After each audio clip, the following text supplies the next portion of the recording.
أعوذ بالله السميع العليم من الشيطان الرجيم بسم الله الرحمن الرحيم ما كان للنبي والذين آمنوا أن يستغفروا للمشركين ولو كانوا أولي قربى من بعد ما تبين لهم أنهم أصحاب الجحيم وما كان استغفار إبراهيم لأبيه إلا عن موعدة وعدها إياه فلما تبين له أنه عدو لله تبرأ منه إن إبراهيم لأواه حليم.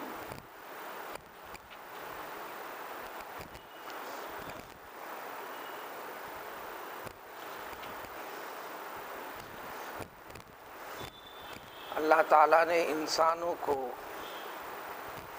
پیدا فرما کر انسانوں کو آپس میں ایک دوسرے سے رابطہ بھی دے دیا ہے، رشتے ناتوں سے بھی جوڑ دیا ہے۔ فطری طور پر انسان اپنے سے جڑے ہوئے افراد، چاہے وہ رشتہ و ناتا کسی بھی اعتبار سے ہو، باپ کے اعتبار سے ہو، بیٹے کے اعتبار سے ہو، بیوی کے اعتبار سے ہو، بیٹیوں کے اعتبار سے ہو، عزیز و اقارب کے اعتبار سے ہو، دوستوں کے اعتبار سے ہو،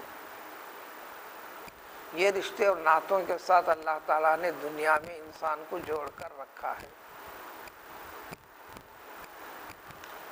اس جوڑ کو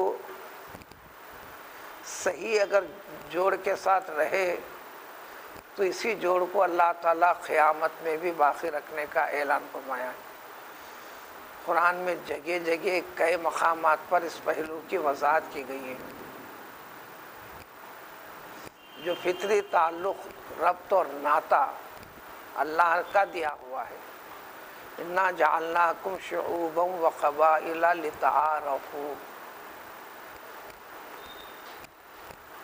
ورنہ حقیقت میں ہر انسان، ایک انسان کا دوسرے انسان سے کوئی تعلق نہیں ہے، مگر یہ تعلق پیدا فرمایا اللہ نے۔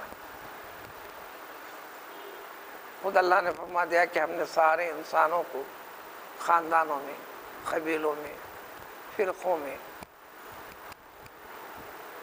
بنایا ہے، پیدا کیا ہے، تاکہ انسان آپس میں ایک دوسرے کا تعارف، شناخت، پہچان آسانی سے ہو سکے۔ جب یہ چیز پیدا ہو جاتی ہے تو حقوق بھی پیدا ہو جاتے ہیں۔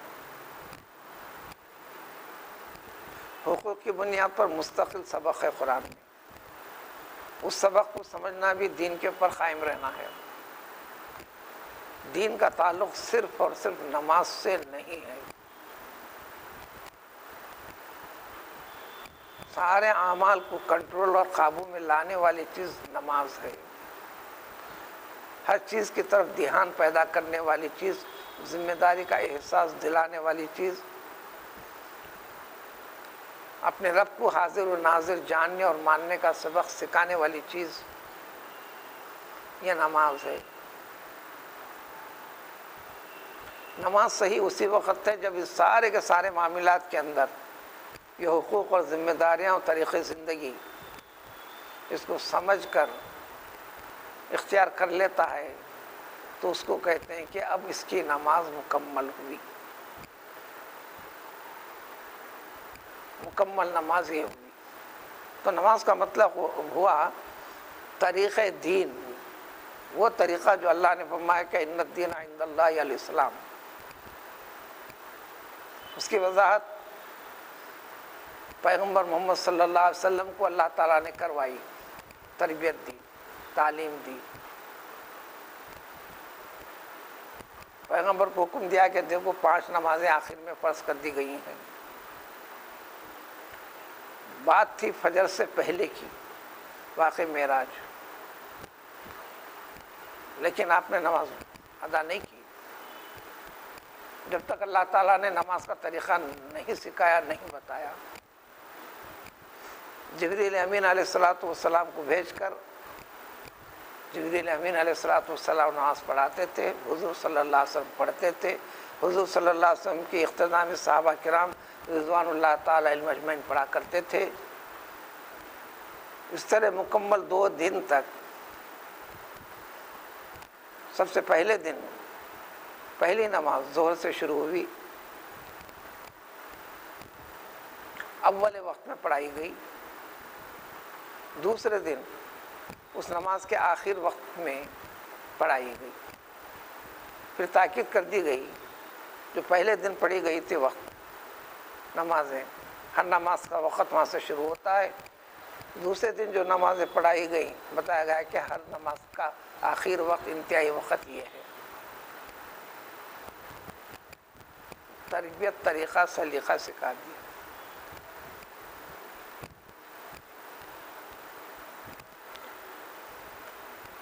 اسلام قبول کرتے لوگ، اسلام کی تعلیم لیتے، پھر اپنے اپنے مقامات پر چلے جاتے۔ ایک شخص کا یوں بھی ہوا ذکر، اسلام میں پوری طرح داخل ہوا، عملی زندگی میں اتنا مضبوط طریقے سے اپنے آپ کو ثابت بھی کیا اور ثابت رہے بھی وہ، ثابت رہے بھی وہ۔ صحابہ فرماتے ہیں کہ رضی اللہ عنہم اس کی نماز اور روزے، نوافل اور تہجد، استقامت اور استقلال والی کیفیت پر ہمیں رشک آتا تھا۔ کئی دنوں کے بعد مدینے میں ایک بڑی چوری کا واقعہ ہو گیا۔ تحقیق و تفتیش پر الزام کا نشانہ اسی کی طرف ہونے لگا جو کسی کی عقل ماننے کے لیے تیار نہیں۔ کیا اسے شخص سے ایسا ہو سکتا ہے؟ اس کی شکایت کو رسول اللہ صلی اللہ علیہ وسلم کے سامنے صحابہ لے کر گئے، پہلے اس کی حالت کو بیان کی، جو پابند صوم و صلات والی کیفیت۔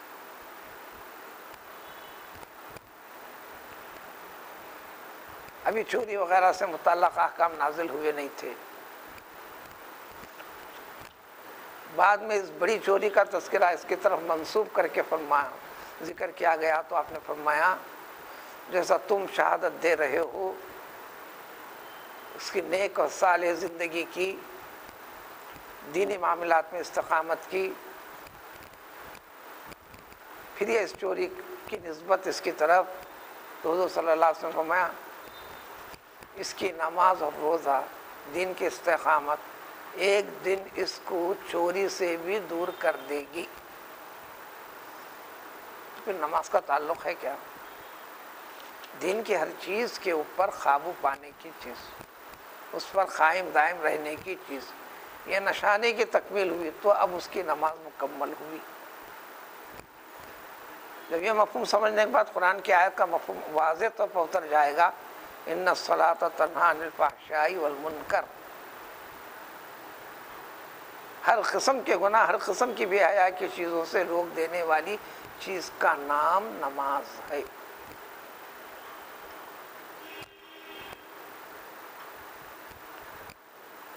نماز ان چیزوں سے نہیں روکتا، اس کا نام نفاق ہے۔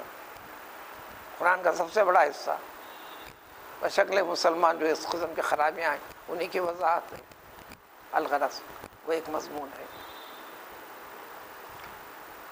جب ایمان سے جڑے جانے کے بعد اس دنیا کے اندر مومن غیر مومن آپس میں مل کر رہتے ہیں، معاشرہ، اٹھنا بیٹھنا، کاروبار، معاملات، فلاں فلاں فلاں، یہ اللہ تعالیٰ کی حکمت ہے، مرضی ہے اور منشا ہے۔ اور رشتے ناتوں میں موافق ہوتے ہیں، مخالف ہوتے ہیں۔ دین اعتبار سے اخوت اسلام کا رشتہ دے دیا گیا۔ تو ایک انسان کے اوپر حقوق دینی اعتبار سے بتلائے اللہ تعالیٰ نے۔ یہاں ایک پہلو ہے آج کی آیتوں میں، اور حقوق کے بارے میں قرآن کی ابتدا سے انتہا تک کئی پہلوؤں کا تذکرہ ہے جو زندگی کے اندر ہے، جوڑ اب موت کس کی کب ہے وہ اللہ تعالیٰ کو معلوم. موت کے بعد بھی اس رشتے کو قائم اور باقی بتایا اللہ تعالیٰ نے.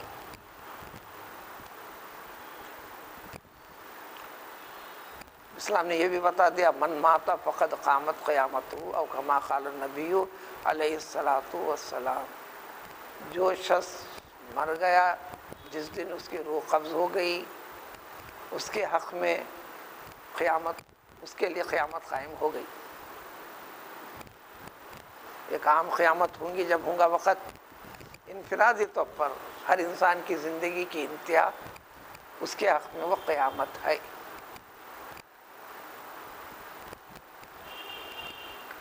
مرنے کے ساتھ ہی انسان کا نام اعمال رجسٹر بند.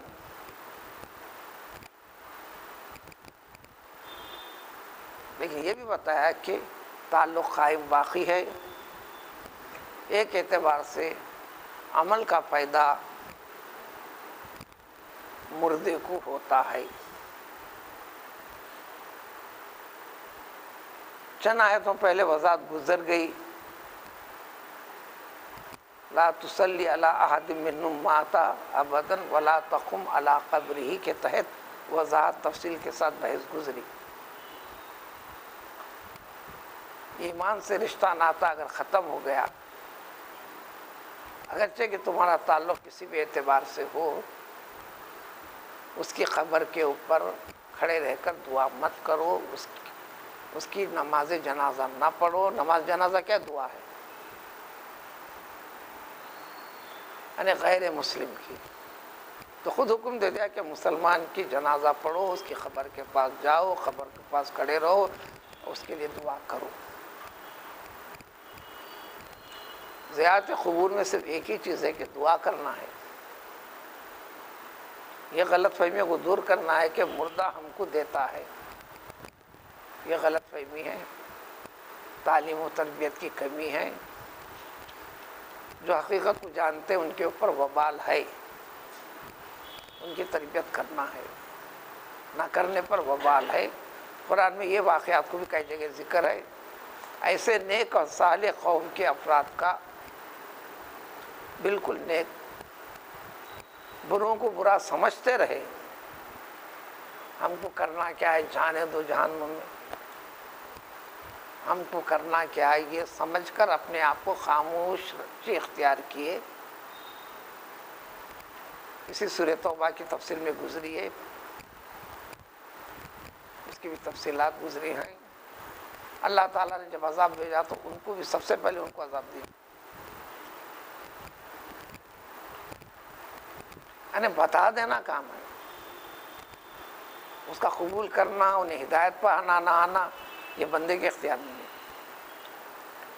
کسی کو ہدایت پر لانا رسول کے اختیار میں بھی نہیں. انک لا تہدی من احببت، محمد صلی اللہ علیہ وسلم آپ جس کے لیے محبت کر دیں کہ انہیں سدھر جائے، یہ ضروری نہیں ہے. یہ ہدایت پر لانا اللہ کا کام ہے، آپ کا کام ہے پہنچا دینا. دوسرا پہلو، حضور صلی اللہ علیہ وسلم کے کاموں میں، اللہ تعالیٰ کے کاموں میں، اس کو کہو صفات کہو، اس کو کہو نام کہو. جتنے اسماء الحسنی ہیں، اللہ کی ذات ایک ہے وحدہ لا شریک، نام ایک ہی ہے، ایک سے زائد نہیں. ماں باپ کے جتنے نام ہیں وہ اللہ کے کام ہیں، وہ صفات ہیں. اس طرح اس دنیا میں بھی انسان کے جتنے کام ہیں جس پہ ہے وہ اس کے لحاظ سے مشہور بھی ہوتا ہے. تو اللہ تعالیٰ ہادی ہے، راست ہدایت دینے والے، توفیق دینے والے. اللہ کے ناموں میں بھی ہے کہ اللہ ہادی ہے. محمد صلی اللہ علیہ وسلم کے ناموں میں بھی ہے کہ محمد صلی اللہ علیہ وسلم ہادی ہیں.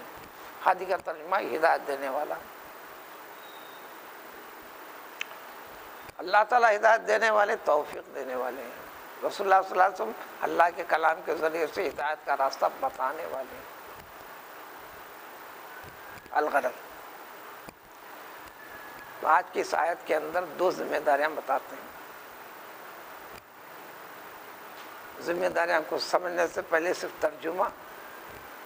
نبی پیغمبر محمد صلی اللہ علیہ وسلم کو بھی اجازت نہیں اور اس نبی محمد صلی اللہ علیہ وسلم پر ایمان رکھنے والے پکے مومن مسلمانوں کو بھی اجازت نہیں. یہ فیصلہ اللہ کا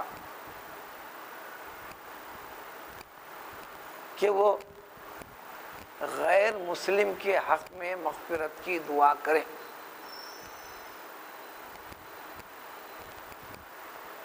مسلمان نہیں ہے اس کے حق میں مغفرت کی دعا نہ کریں.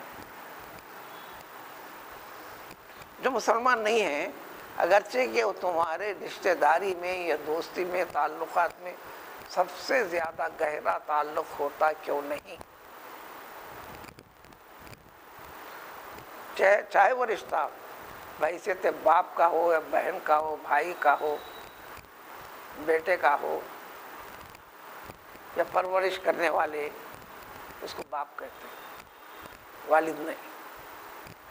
والد کے دو معنی، جنم دینے والا، حقیقی جنم دینے والے کو والد کہتے ہیں. باپ جنم دینے والے کو بھی باپ بولتے ہیں. جو پال لیا، پرورش کیا، دیکھ بھال کرا، سہارا دیا، وہ باپ کہلاتا ہے. اس لیے عربی میں دو لفظ الگ الگ ہیں، الاب، الوالد. چاہے رشتہ کچھ بھی ہو،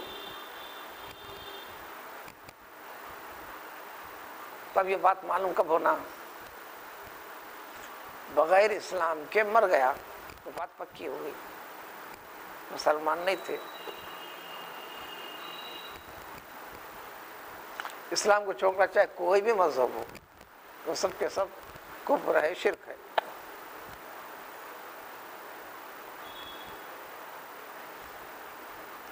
ان طریقوں کو چھوڑ کر اسلام کے اوپر قائم نہیں رہا، اسلام کو قبول نہیں کیا، لا الہ الا اللہ محمد رسول اللہ کے تقاضوں کی تعمیل و تکمیل میں نہیں رہا. اسلام کی خوبی بیان کرنا، اسلام کی تعریف کرنا الگ بات ہے، اس سے کچھ ہونے والا نہیں. اسلام کو اپنایا کیا، طریقہ اسلام کو اپنایا کیا، وہ طریقہ جو زندگی کے ہر پہلو کے ساتھ اسلام نے بتایا ہے. یہ طریقہ اسلام ہے، حکم خدا بندی ہے، میں اس کا بندہ ہوں، وہ میرا رب ہے. اس بنیاد پر اپنایا کیا. آج کے اس زمانے میں بس یہی ایک طریقہ ہے ہمارے لیے. مسلمان کہلاتا ہوا مرا نہیں تو غیر مسلم ہے وہ.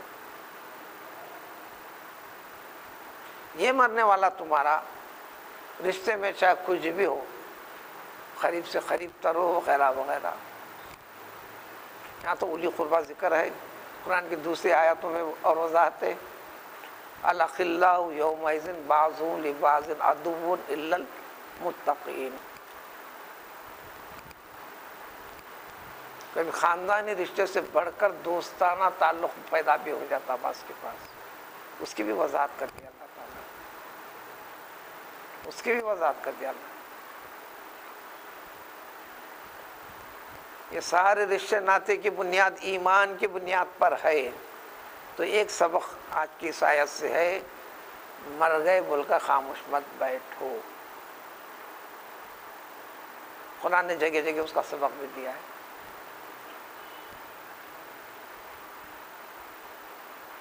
ہر نماز کے بعد اپنے ماں باپ کے حق میں دعا نہ کرنے پر اس کی عبادت ادھوری قرار دیا گیا حدیث شریف سے.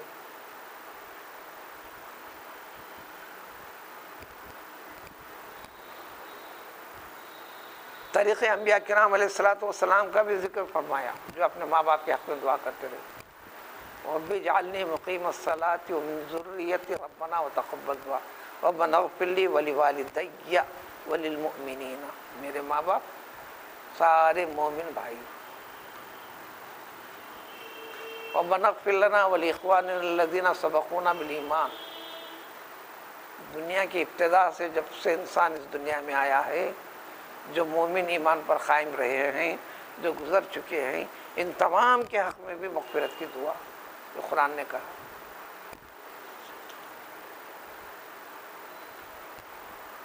تو مرنے کے بعد بھی زندوں کے اوپر ایک ذمہ داری بتائی گئی، ان کے لیے مغفرت کی دعا کریں۔ تو بات جب حکم ہے، کیوں حکم ہے؟ تو اس کے مرنے کے بعد بھی اس کے عمل صالح میں اضافہ ہوتا رہے گا۔ دوسرا پہلو، وہ خطاؤں اور گناہوں کی وجہ سے ولو بالفرض وہ مبتلا عذاب ہے، تو زندہ لوگوں کی دعائے مغفرت سے اللہ تعالیٰ کے پاس اس کی مغفرت ہو سکتی ہے، ہوگی، اللہ تعالیٰ معاف فرماتے ہیں۔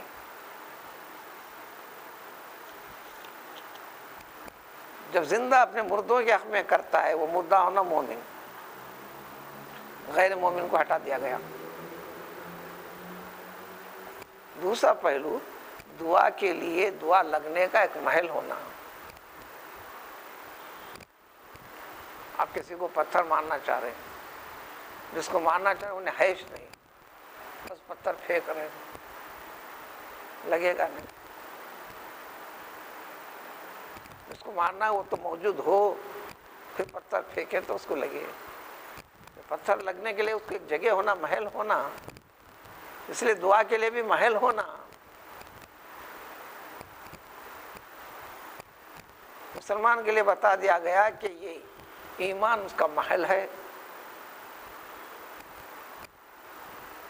دعا کرو، دعا لگے گی، تمہارا رب قبول فرمائے گا۔ جب ایمان نہیں ہے تو وہ محل ہے نہیں، لہٰذا ان کے لیے مغفرت کی دعا نہیں۔ دوسرا پہلو، بے راہ روی پر ہے، بھٹکا ہوا ہے، آپ اس کی نیکی چاہتے ہیں، شریف بنانا چاہتے ہیں، اس کو بنتا ہوا دیکھنا چاہتے ہیں، مگر وہ بگڑا ہوا ہے یا غیر مسلم ہے، اس کے لیے ہدایت کے لیے دعا کی جا سکتی ہے۔ اللہ اس کو ہدایت دے، اللہ اس کو مسلمان بنائے، اللہ اس کو نیک توفیق دے۔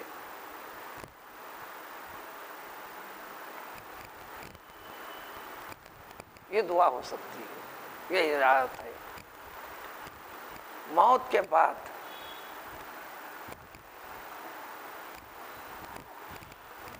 اس کے متعلق دعا کیے جانے کے وہ لائق نہیں ہے، یہ قطعی حکم اور فیصلہ ہے۔ موت کے بعد اب یہ بات پیغمبر صلی اللہ علیہ وسلم کے زمانے کی، وحی کا دروازہ کھلا ہوا ہے، پیام آتا ہے، اللہ تعالیٰ کی طرف سے فیصلہ آتا ہے۔ اسی طرح سابقہ انبیاء کرام علیہ الصلوۃ والسلام کی، وہ بھی اسی طرح دعا کے سلسلے میں جڑا ہوا معاملہ۔ پیغمبر ابراہیم علیہ الصلوۃ والسلام کا بھی ذکر ہے قرآن میں، وہ بھی اپنے باپ کے لیے دعا کرتے تھے، والد کے لیے نہیں۔ والد والی بات نہیں ہے وہاں پر، آزر کا ذکر ہے جو باپ ہیں۔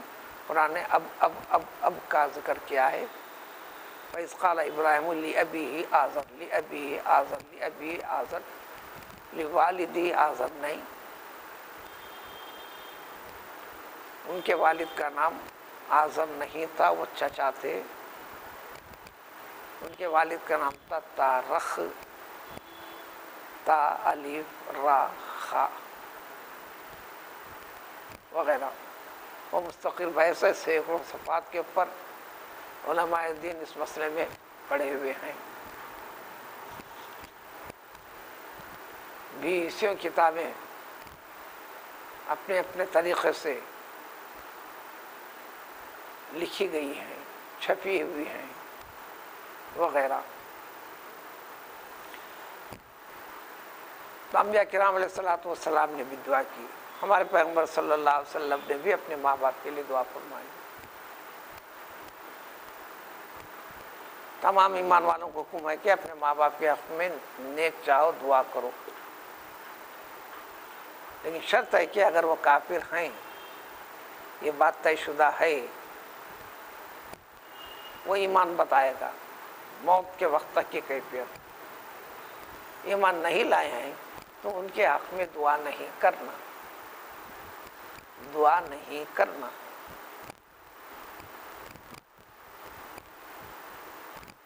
حضور صلی اللہ علیہ وسلم کی پرورش فرمائی آپ کے چچا ابو طالب نے، وہ اب کہلائیں گے، پرورش کرنے والے باپ۔ اسی مناسبت کے اوپر یہ ذکر کرتے ہوئے اور دیگر مسائل بھی پیدا ہوئے تھے صحابہ کے لیے رضی اللہ عنہم کے لیے، جو بغیر ایمان کے مر گئے تھے، ان کے ماں باپ یا اسلام سے ٹکر لے کر مرے، بیٹے ہونے کی حیثیت سے اپنے ماں باپ کے لیے دعا کی درخواست اللہ نے اجازت نہیں دی، سختی سے منع فرمایا۔ یہ حکم صرف امت کو نہیں، خود نبی کے لیے بھی ہے۔ آگے پیچھے سیاق سبق اتنا اچھا ہے، بس اتنا ہی رکھنا، اس سے آگے بڑھنا نہیں، اس سے آگے بڑھی ہوئی بات ہے، سینکڑوں صفحات پر مشتمل ہے۔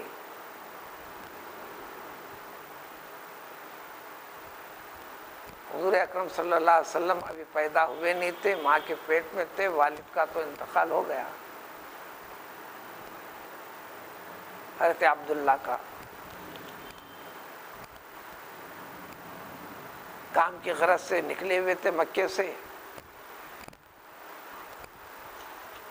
مدینے میں تھے، انتقال ہو گیا۔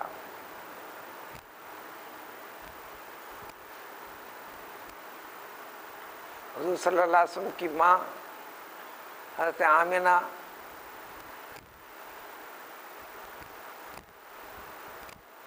ان کا پورا ننیال مدینے میں تھا، اب جایا آیا کرتی تھی۔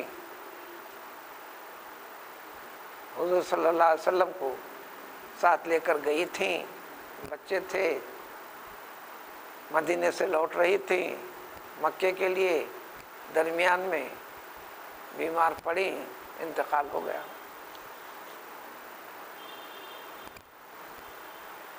نہ ماں رہے نہ باپ رہے۔ دادا عبد المطلب نے ذمہ داری لی، بمشکل حضور صلی اللہ علیہ وسلم 6 سال تک ہوئے تھے، دادا جان بھی انتقال کر گئے۔ ابھی نبوت کا اعلان نہیں ہوا، یہ نبی ہیں ابھی پتہ نہیں۔ غیر معمولی حالات کی تبدیلی ہو رہی، ہر ایک کی نگاہ تو ہے، ہر ایک کی نظریں کہ یہ نبی ہو سکتے ہیں۔ اب ان کے نبی ہونے کا اعلان نہیں، یہ بچے ہیں، دادا کا بھی انتقال ہو گیا۔ اب وہ دادا باوا اماں کے بارے میں بحث کیوں؟ دین اسلام کی ابتدا ہوئی نہیں، نبوت کا اعلان ہوا نہیں، دین اسلام پیش کیا گیا نہیں، بغیر نبی والا زمانہ چل رہا ہے۔ اس سے پہلے جو پیغمبر گزرے ہیں، عیسیٰ علیہ السلام، حضور صلی اللہ علیہ وسلم کے پیدائش، عیسیٰ علیہ السلام کی وفات کے بعد کوئی 570 سال کا وقفہ ہے، دنیا میں کوئی نبی نہیں۔ 572 570 571 یہ روایتوں کی تفصیل ملتی، قریب قریب 570 سال کا گیپ ہے۔ اس سے گیپ والے زمانے کی بات ہے۔ حضور صلی اللہ علیہ وسلم کی ماں کا بھی انتقال ہو گیا۔ سہارا دینے والے حضور صلی اللہ علیہ وسلم کے دادا جان عبد المطلب کا بھی انتقال ہو گیا۔ ذمہ داری سنبھالی حضور صلی اللہ علیہ وسلم کے چچا نے، ابو طالب نے۔ اس پرورش کے لحاظ سے وہ باپ کے درجے میں ہے، والد تو نہیں ہے مگر باپ ہے۔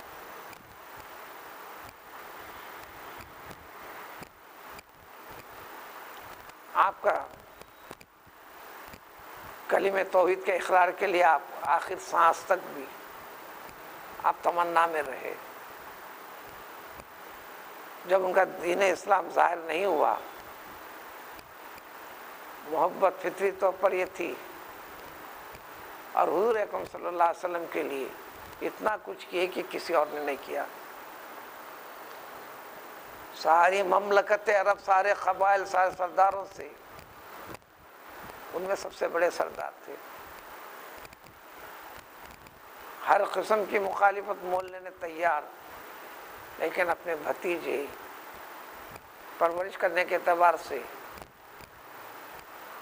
باپ بھی ہوئے، ان کا سہارا بنے رہے، اور ان کی سرداری سارے کے ساری مملکت عرب جو قبیلوں میں بٹی ہوئی تھی، سب ان کا خاتمہ چاہتے تھے۔ آپ کی قیادت، سرداری، لیڈری کی وجہ سے کوئی آگے بڑھ کر کوئی اقدام کر نہیں سکتا تھا، تاریخ جدوجہد کرتے رہے۔ یہ تعلق خاندانی، اس کو کہتے ہیں صلہ رحمی۔ یہ ایسا اٹوٹ رشتہ تھا خون کے ساتھ ساتھ خدمت رسول صلی اللہ علیہ وسلم، سارے دین اسلام کی مخالفت رکھنے والوں کا جو رویہ تھا، جو آپ محمد صلی اللہ علیہ وسلم کے لیے ایک حفاظت کا ذریعہ بنے ہوئے تھے، یہ خود بخود تعلق دل میں پیدا ہوتا تھا کہ آپ کلمہ پڑھیں۔ حضور صلی اللہ علیہ وسلم ان کے لیے دعا کرتے رہے، ہدایت توفیق کی۔ جب ان کا انتقال ہو گیا تو اللہ نے فرمایا کہ نہیں، دعا نہیں کرنا، دعا نہیں۔ تو دین کے ہر چیز کی ذمہ داری اس کا مکلف، پابند، سب سے پہلے دین کو پیش کرنے والا رسول، وہ پابند، پھر امت کے لیے احکام۔ اس صورتحال کے پس منظر میں آیت ضمن میں مسائل بھی سے صفات کے ہیں، وضاحت سے کی جائے تو 2-4 روز بھی لگ سکتے ہیں، اس کو ہم ذکر نہیں کرتے۔ یعنی ان کے دادا کے بارے میں، حضور صلی اللہ علیہ وسلم کے باپ کے بارے میں، حضور صلی اللہ علیہ وسلم کی ماں کے بارے میں، وہ زمانے فطرت تھا، اس کی تفصیلات ہیں، ہم اس کو چھوڑ کے آگے بڑھیں گے۔ ابھی اس اسلام کے مکلف نہیں ہے، بغیر رسول والا زمانہ ہے وہ۔ اب ان کے طریقے، ان کی فطرت کیا تھے، وہ ایک چیز ہے۔ یہ موضوع بحث بہت بڑا بنا ہوا بھی ہے، شد و مت کے ساتھ بحثیں چلتی بھی ہیں، کتابیں بھی ہیں، اس موضوع کو ہم ذکر نہیں کر رہے ہیں۔ یہاں جو ذکر تھا اس وقت ابو طالب تھے، اب ان کی ایک بڑی تفصیلات ہیں۔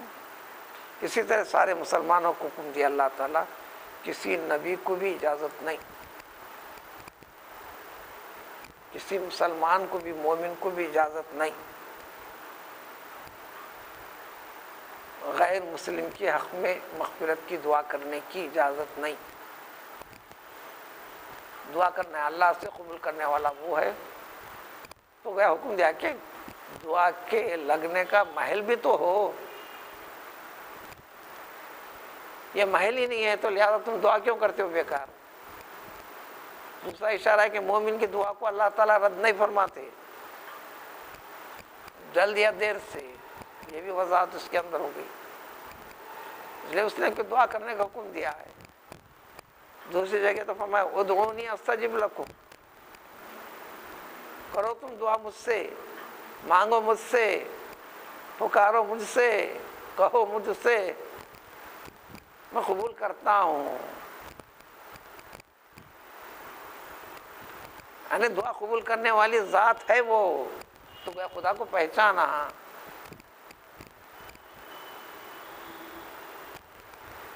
مخلوق سے کہ ان کا خالق کون ہے وہ پہچانے، وہ اللہ تعالیٰ کا ایک ہی کام ہے۔ اللہ تعالیٰ جو دعا قبول کرتا ہے تو کہ اللہ کو پہچانا، یہ پہچاننے کا نام ہی عبادت ہے، اس کا اقرار و اعتراف دل سے کرنے کا نام ہی عبادت ہے، کہ آپ نے رب کو پہچانا، جان لیا۔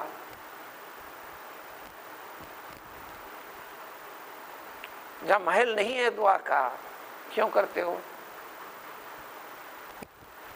یہ بھی وضاحت ذہن میں کر دیے۔ پیغمبر ابراہیم علیہ السلام نے اپنے والد سے کیا تھا نا، ہاں وعدہ کیے تھے کیا دعا کی ہے؟ دین اسلام کی توفیق کی. جب اللہ نے بتلا دیا جو عالم الغیب ہے یہ ایمان قبول کرنے والا بندہ نہیں ہے. پیغمبر ابراہیم علیہ السلام بھی بتانے کے بعد اب میں اس وعدے سے میں خود اپنے آپ کو بے تعلق کرتا ہوں، میرے رب نے بتا دیا.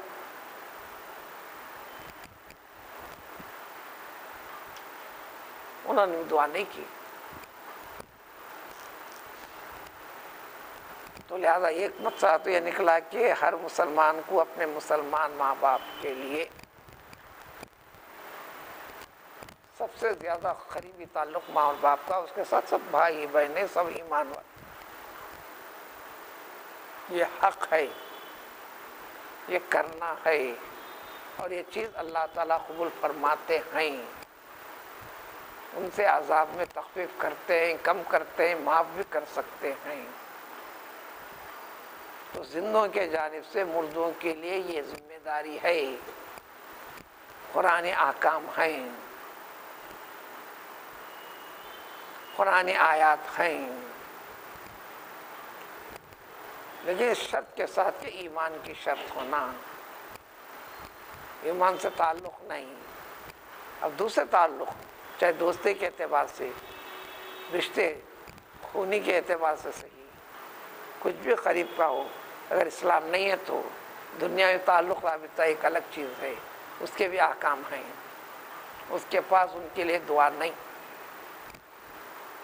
اللہ نے منع فرما دیا. یا منع فرمایا رکنا مومن کے لیے عبادت ہوا، اس لیے کہ اس حکم کو نہ مان کر دعا کرنا گناہ ہوا، اللہ کے حکم کے خلاف میں. یہ گناہ ہے بول کر چھوڑ دیا تو پھر ثواب ہوگا، عبادت ہو گئی.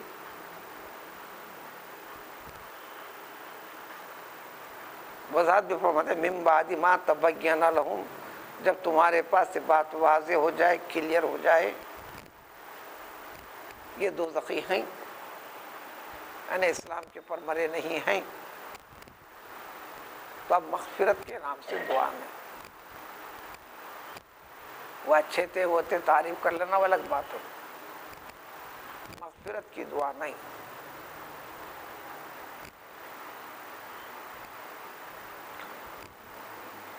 پیدا ہونے والا اعتراض پیغمبر ابراہیم نے بھی کی تھی نا، اس کی وضاحت ہے وما کان استغفار ابراہیم، وما کان استغفار ابراہیم. پیغمبر ابراہیم علیہ السلام کی دعا جو ان کے اب یعنی آزر کے لیے تھی یہ نہیں تھی، صرف ایک وعدے کی تکمیل کے لیے کیے تھے جو ہدایت اور توفیق کے لیے تھی. فلما تبین لہ، جب پیغمبر ابراہیم علیہ السلام کو بھی یہ بات واضح ہو گئی، کون واضح کرے؟ اللہ تعالیٰ نے کیا. وہی کا سلسلہ جاری تک کیے تھے. اللہ نے بتلا دیا اے ابراہیم انہ عدو للہ، وہ اللہ کا دشمن ہے. اللہ جو وحدہ لا شریک ہے اس طرح بتوں کو شریک کر دیے، غیر اللہ کی پرستش کرتے رہے، کراتے رہے، سارے بت گھر میں بنا کر فروخت کرتے رہے. اللہ رفا کہ یہ میرا دشمن ہے. جب یہ بات واضح ہو گئی، اللہ کی طرف سے واضح کروائی گئی، تبرأ من، پیغمبر ابراہیم علیہ السلام نے اپنے آپ کو بری قرار دے دیا، اب ہاتھ نہیں اٹھے، استغفار کی دعا نہیں کی.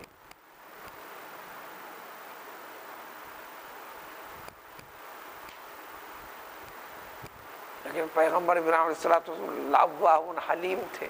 اواہ یہ اردو میں بھی اسی سے میں آیا، بہت زیادہ تکلیف کے بعد ایک دم جو نکلتا ہے اسی سے اواہ ہوں.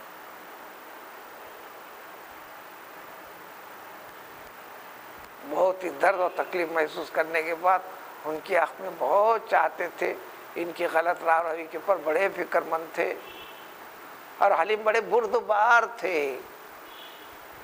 اس لیے دعا کرتے چاہتے تھے، لیکن ایمان نہیں لے ان کے لیے دعا نہیں۔